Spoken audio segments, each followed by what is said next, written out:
जय स्वामीनारायण. आज मी श्री BAPS स्वामीनारायण मंदिर उरणमधून पुजारी बोलत आहे. तर आज भगवान इथं आज वरुठिनी एकादशीचा उपवास आहे. आजच्या दिवशी भगवंत रोज कसे जेवतात, पण आज भगवंताने आपलं खूप उपकार केले, चरित्र केलंय की भगवान आज इथं साक्षात जेवून गेले आणि प्रत्यक्ष दर्शन सर्वांना दिलंय.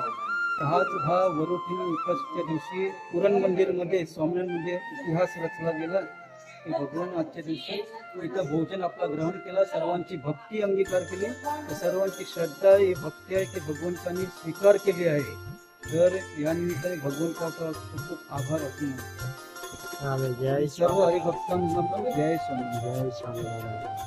हाच हा वरुठिनी एकादशीच्या दिवशी उरण मंदिरमध्ये स्वामीनारायणमध्ये इतिहास रचला गेला की भगवान आजच्या दिवशी इथं भोजन आपला ग्रहण केला, सर्वांची भक्ती अंगीकार केली, सर्वांची श्रद्धा ही भक्ती आहे की भगवंतांनी स्वीकार केली आहे. तर या निमित्ताने भगवंताचा खूप खूप आभार आपण जय सर्व हरिभक्तांना पण जय स्वामी. जय स्वामीनारायण.